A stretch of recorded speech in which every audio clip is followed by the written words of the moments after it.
अस्सलाम वालेकुम। आज हम शेर के एपिसोड नंबर 24 का रिव्यू करेंगे। जैसा कि आप इसमें देख सकते हैं कि फजर इस सीन में शेर के बारे में सोच रही है, उसकी यादों में खोई हुई है। वो सब बातें याद कर रही है जब वो शेर के साथ थी, वो सारा टाइम याद कर रही है। ये इसी दौरान उसकी चाची आ जाती हैं और फिर उसकी चाची उससे पूछती है कि किन सोचों में गुम हो, जिसके जवाब में वो कहती है कि आपको क्या लगता है। फिर उसकी चाची कहती है कि तुम्हारी आंखों में कुछ अजीब सी उलझन भी है और खुशी भी है कि तुम्हारे बाप ने तुम्हें माफ़ कर दिया है। घर की तमाम औरतों का एक वही वाहिद सहारा है, वो अपनी माँ का इकलौता बेटा है। उसके जाने के बाद उस घर की औरतों का क्या होगा, इस बात को तुम अपने जहन में रखना। जिसके जवाब में फजरी कहती है कि आप मेरी नीयत पर बिल्कुल भी शक ना करें। ज़रूरी नहीं कि खूनी रिश्ते ही अपने हो। शेर ने मेरा हाथ उस वक्त थामा जब मेरे पास कोई भी नहीं था। उसका हाथ मेरे लिए बहुत अहम है।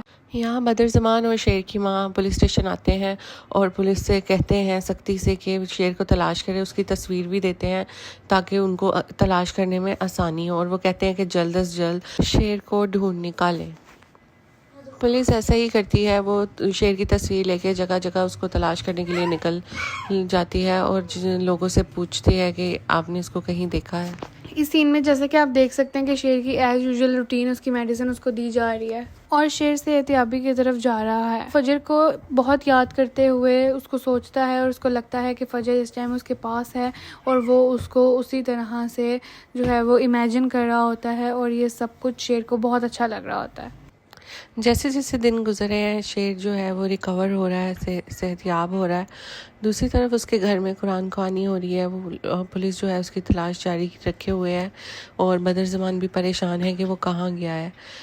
पुलिस भी कहती है कि शेर का कुछ पता नहीं चल रहा। बदरज़मान जब ये उसकी माँ को बताता है तो वो खामोशी से रोना शुरू कर देती है। वो यहाँ पे ये प्रिटेंड करती है कि उसको कुछ नहीं पता कि शेर कहाँ है, लेकिन दिल ही दिल में वो जानती है कि शेर जो है वो सही महफूज जगह पर है।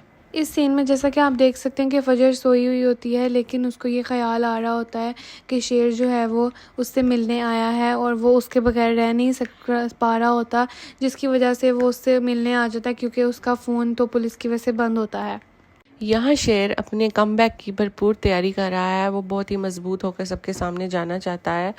वो उन लोगों को बताना चाहता है कि असली शेर वापस आ गया है और वो पहले से भी ज़्यादा मजबूत है, क्योंकि जब शेर जो है वार करता है तो तबाह कर देता है। यहाँ पर जैसा कि आप देख सकते हैं कि शेर जो है वो अपनी पुरानी तमाम बातों को याद कर रहा है कि उसके साथ किस तरह से सलूक हुआ, किस तरह से उसके साथ सबने खेला।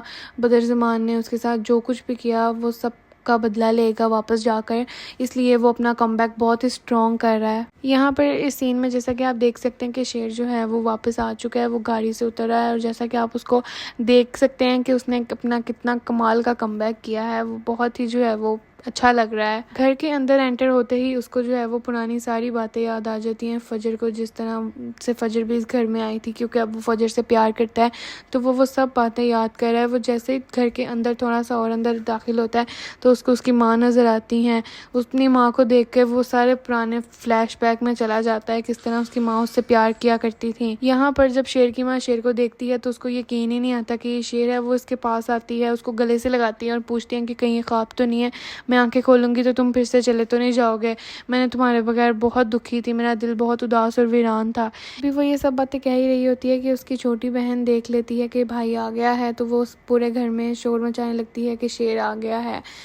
उसकी ये बात सुनकर ही सब दौड़े चले आते हैं, शेर से मिलते हैं। आकर उसकी तीनों बहनें शेर को गले लगाती हैं, उससे पूछती हैं कि तुम कहाँ थे, तुम्हें हमने बहुत याद किया, तुम्हारे बगैर घर बहुत उदास था, तुम ठीक हो ना।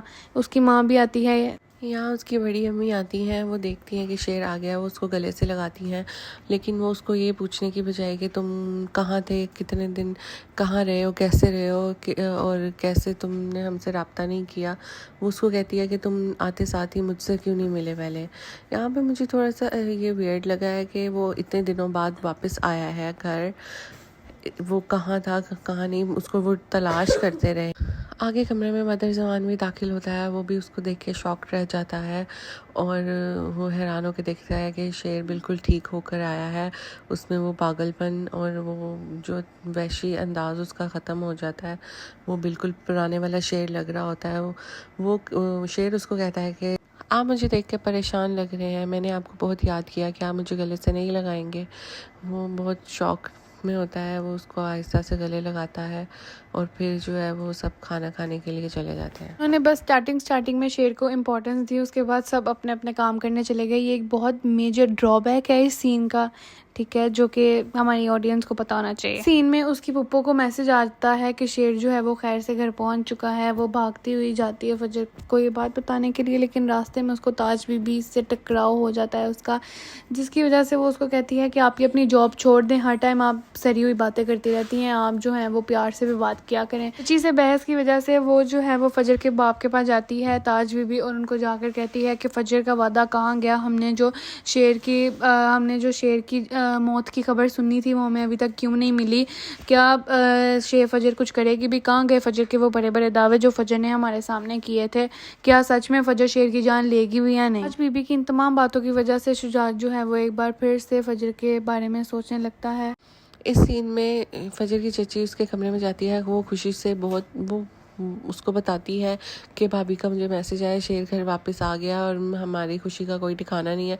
वो फजर का शुक्रिया अदा करती है और कहती है कि तुमने जो काम किया है उसके लिए मैं तुम्हारी हमेशा शुक्रगुजार रहूँगी, तुमने हमारे घर का बेटा लुटाया है। और इसी दौरान शुजात कमरे में दाखिल होता है, उसको कहता है कि तुम किस लिए शुक्रिया अदा कर रही हो, क्या एहसान किया है फजर ने तुम पे। वो कहती है कि जो प्यार इन्होंने मुझे दिया है, मैं घर से बाकी हुई लड़की थी लेकिन फिर इन बच्चों ने मुझे बहुत प्यार दिया, जिसके जवाब में शुजात कहता है कि ये तो बहुत पुरानी बात है। शुजात इस सीन में फजर को कहता है कि दुश्मनों से फासला रखना चाहिए, जिसके जवाब में फजर कहती है कि वो दुश्मन नहीं, वो तो चची हैं। जबकि वो कहता है कि जो औरत अपने भतीजे की वजह से गोली खाने को तैयार हो गई वो किसके साथ लॉयल होगी। दुश्मन और दोस्त वफादारी अच्छे लगते हैं, ये बात तुम भी अच्छी तरह जानती हो कि वो किस घर के साथ लॉयल है और किस घर के साथ नहीं, तो उससे फासला रखो। और यहाँ पे ड्रामा एंड हो जाता है। अगर आपको हमारी वीडियो अच्छी लगी है तो लाइक, शेयर एंड सब्सक्राइब करें और कमेंट में बताएं कि आपको हमारी वीडियोस कैसी लग रही हैं और किस तरह के रिव्यूज़ आप हमसे सुनना चाहते हैं।